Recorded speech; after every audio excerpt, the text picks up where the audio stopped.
ലോകത്തിലെ മേൽത്തരം കശുമാവുകളുടെ കേന്ദ്രമായ കണ്ണൂർ, കാസർഗോഡ് ജില്ലകളിൽ കോടിക്കണക്കിന് രൂപയുടെ പോഷക സമൃദ്ധമായ കശുമാങ്ങയാണ് വർഷം തോറും വീണടിയുന്നത്. ഗോവൻ മാതൃകയിൽ കശുമാങ്ങയിൽ നിന്ന് ഫെനിക്ക് സമാനമായ മദ്യം ഉൽപ്പാദിപ്പിക്കാമെന്നിരിക്കെയാണ് കശുമാവിനെ പാടെ അവഗണിക്കുന്നതും കർഷകനെ സഹായിക്കാനുള്ള അവസരം കളഞ്ഞുകുളിക്കുന്നതും. പഴങ്ങളിൽ നിന്ന് വീര്യം കുറഞ്ഞ മദ്യം ഉൽപ്പാദിപ്പിക്കാൻ സർക്കാർ അനുമതി നൽകാൻ തീരുമാനിച്ചതോടെ പ്രതീക്ഷ വാനോളമുയർന്നിരുന്നു. ഉപയോഗിക്കാതെ നശിച്ചു പോകുന്ന കശുമാങ്ങയ്ക്കിനി നല്ല വില ലഭിക്കും െന്ന പ്രതീക്ഷയിലാണ് കണ്ണൂരിലെ കർഷകർ. പയ്യാവൂർ സർവീസ് സഹകരണ ബാങ്കിനാണ് ഉൽപാദനാനുമതി. ബിവറേജസ് കോർപ്പറേഷൻ വഴിയാണ് മദ്യം വിൽക്കുക. മദ്യം ഉൽപ്പാദിപ്പിക്കാനുള്ള അടിസ്ഥാന സൗകര്യങ്ങൾ എല്ലാം തന്നെ ഒരുങ്ങിക്കഴിഞ്ഞിരുന്നു. 1991 മുതൽ ഇതിനായുള്ള പരിശ്രമങ്ങൾ തുടങ്ങിയിട്ടുണ്ട്. നിലവിൽ ഗോവയിൽ മാത്രമാണ് സർക്കാർ അംഗീകാരത്തോടെ കശുമാങ്ങയിൽ നിന്നും മദ്യം ഉൽപ്പാദിപ്പിക്കുന്നത്. പഴങ്ങൾ ഉപയോഗിച്ച് മൂല്യവർദ്ധിത ഉൽപ്പന്നങ്ങൾ നിർമ്മിക്കുന്നതിനുള്ള നിർദ്ദേശം 2022 സംസ്ഥാന ബജറ്റിൽ ഉൾപ്പെടുത്തിയിരുന്നു. അതിനു പിന്നാലെയാണ് കശുമാങ്ങയിൽ നിന്ന് മദ്യം ഉൽപ്പാദിപ്പിക്കാൻ പയ്യാവൂർ സർവീസ് സഹകരണ ബാങ്കിന് സർക്കാർ അനുമതി നൽകിയത്. 2016 ബാങ്ക് ഭരണസമിതി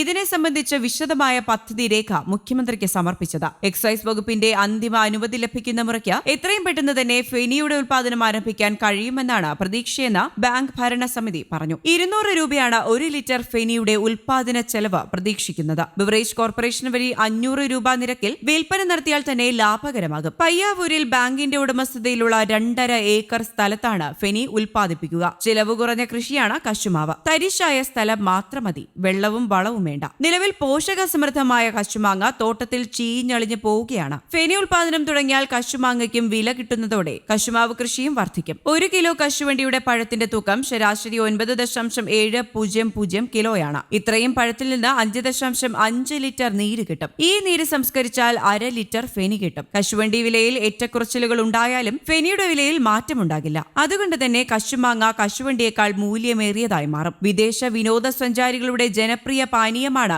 ഗോവൻ ഫെനി. കേരളത്തിൽ സമൃദ്ധമായി ലഭിക്കുന്ന കശുമാങ്ങയിൽ നിന്നും മദ്യം ഉണ്ടാക്കുന്നതിലൂടെ ടൂറിസം മേഖലയെയും പരിപോഷിപ്പിക്കാൻ സാധിക്കും. കശുവണ്ടി വികസന കോർപ്പറേഷന്റെ അധീനതയിലുള്ള വിവിധ സംഭരണങ്ങളിലൂടെ കശുമാങ്ങയിൽ നിന്ന് മൂല്യവർദ്ധിത ഉൽപ്പന്നങ്ങളാക്കി വിപണിയിൽ എത്തിക്കുന്നതിന്റെ ഭാഗമായാണ് കശുമാങ്ങയ്ക്ക് കിലോ 15 രൂപ കണക്കാക്കിയുള്ള വില നിർണ്ണയം ഇപ്പോൾ നടത്തിയിരിക്കുന്നത്. അച്ചാർ, ജാം, സ്ക്വാഷ് തുടങ്ങിയ ഉൽപ്പന്നങ്ങളാണ് വിപണിയിലെത്തുന്നത്. പതിവിന് വിപരീതമായി ഇക്കുറി 15 രൂപ തറവില നിശ്ചയിച്ചെങ്കിലും 1 കിലോ മാങ്ങ പോലും എവിടെയും ശേഖരിച്ചിട്ടില്ല. കാലാകാലങ്ങളായി ടൺ കണക്കിന് കശുമാമ്പഴം പാഴാക്കി കളയുകയാണ് കർഷകർ. മൂല്യവർദ്ധിത ഉൽപ്പന്നങ്ങൾ നിർമ്മിച്ച് വിപണി കണ്ടെത്തിയാൽ കശുവണ്ടിക്ക് തുല്യമായ വില കശുമാങ്ങയ്ക്കും ഉറപ്പാക്കാൻ കഴിയുമെന്നാണ് കർഷകർ പറയുന്നത്. റബ്ബറിനും തേങ്ങയ്ക്കുമുണ്ടായ വിലത്തകർച്ചയെ തുടർന്ന് കശുമാവ് കൃഷിക്കാണ് അടുത്ത കാലത്ത് കർഷകർ പ്രാധാന്യം നൽകിയത്. പുതിയ മാവിനങ്ങൾ എത്തിയതും പ്രതീക്ഷയ്ക്ക് കാരണമായി. എന്നാൽ കൃഷിവകുപ്പ് ഈ കൃഷിക്ക് വേണ്ടത്ര പ്രോത്സാഹനം നൽകുന്നില്ലെന്ന പരാതി കർഷകർക്കുണ്ട്. ഇതിനിടയിൽ വിലയിലെ ചാഞ്ചാട്ടം കൂടിയതോടെ കശുമാവ് കൃഷിയിൽ നിന്ന് കർഷകർ പിന്തിരിയുന്ന സ്ഥിതിയാണ് ഇപ്പോഴുള്ളത്. അധികൃതർ കർഷകരുടെ പ്രശ്നങ്ങൾ കണ്ടില്ലെന്ന് നടിച്ചാൽ കശുവണ്ടി കൃഷി ഉപേക്ഷിക്കാൻ കർഷകർ നിർബന്ധിതരാവുകയും ചെയ്യും.